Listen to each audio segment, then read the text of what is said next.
Aujourd'hui, parlons ensemble de la culpabilité. Il y a très peu de temps, je pensais bêtement que ce sentiment était l'exclusivité livrée aux parents au moment de la naissance de leurs enfants.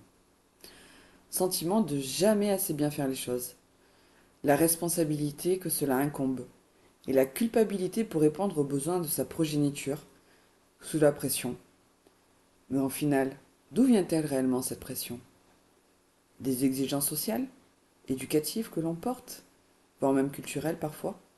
Bref, ce sentiment de culpabilité, je l'attribuais à tort aux adultes, en somme. Je n'avais pas alors réfléchi, pensé, que c'était ce sentiment, plus que les autres, qui prédominait dans mon parcours et les choix que j'avais pu faire. Une fois que j'ai compris ça, il y a beaucoup de choses qui ont pris sens. C'est-à-dire cette culpabilité qui me rendait coupable. Mais en fait, coupable ou responsable de quoi? J'étais une enfant, plus tard une ado. Ma faute, s'il y en avait une, a été de ne pas en avoir parlé, alors qu'on m'a toujours qualifié de grande gueule.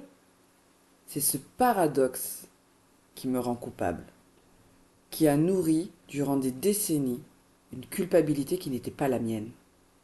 Parler, oui, mais à qui? Connaissant les conséquences, c'est-à-dire l'explosion de ma famille, qui allait de toute manière advenir. Mais je n'étais pas devin, et je ne le suis toujours pas. Par mon rôle d'aîné, qui de base n'était pas le mien, de bras droit et de soutien de ma mère, je me suis accaparé une culpabilité, une responsabilité qui n'était pas les miennes. C'est de là que l'on m'a volé mon enfance en plus de ma virginité. En remettant ça à leur place, j'ai regagné ma place de victime. Alors non pas pour me plaindre, mais tout simplement ma juste place à ce moment-là précis de ma vie. Se retirer cette culpabilité, cette responsabilité avec le poids qui incombe, eh bien je vous jure que cela fait un bien fou. Certes, c'est symbolique, mais comprendre que rien n'est au final de votre faute, cela fait place à de l'apaisement, et cela aide à se pardonner. Une fois que j'ai mis le doigt sur ce sentiment, j'ai senti comme une libération. Je ne saurais pas vous l'expliquer. On agit à un moment de sa vie avec les éléments que l'on a, selon sa sensibilité, l'écoute et les ressources que l'on a. Or, à cette époque, je m'étais construite une façade et un mode de survie, le fameux il faut sauver les apparences. Pardonnez cette métaphore, mais c'est comme le chien battu par son maître. Et pourtant il y reste. Car à un moment on trouve ça normal. C'est notre normalité. Et on se développe avec. Et pour quel changement? L'humain n'aime pas le changement. Puis personne ne vous l'explique. Culpabilité fait drôlement écho à coupable. Ce qui signifie être responsable. Mais comment être responsable alors que nous sommes enfants ou victimes de l'acte pervers d'un autre? Étrangement, on se colle ce sentiment à la peau et on s'en convainc.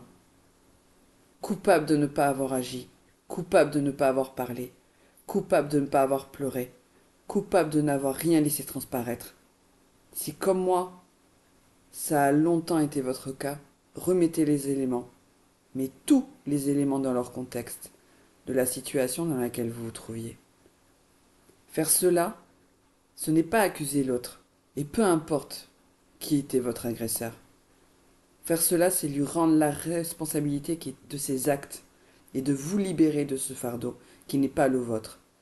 Rendre à César ce qui lui appartient et vous rendre compte que vous n'y êtes pour rien, que non, nous ne sommes pas coupables et que cette culpabilité n'est pas à nous de la porter. Ce n'est pas un aveu de faiblesse d'accepter qu'au moment où vous avez vécu cet acte, vous étiez victime, donc pas responsable, donc pas coupable. J'ai mis du temps à me pardonner. J'ai ruminé sans saisir les raisons. Une fois ce déclic eu, quel soulagement émotionnel. Tout prenait sens. J'arrive enfin à me pardonner. Ce podcast, oui, est différent. Il me tenait vraiment à cœur de le faire. Car un, cela m'a fait un bien fou. Et deux, Quand j'en ai parlé autour de moi, il était évident que j'avais mis le doigt sur quelque chose qui faisait réagir. Je vous remercie de votre écoute. Prenez soin de vous et n'hésitez pas, si vous en sentez le besoin, d'en parler. À bientôt. Au revoir.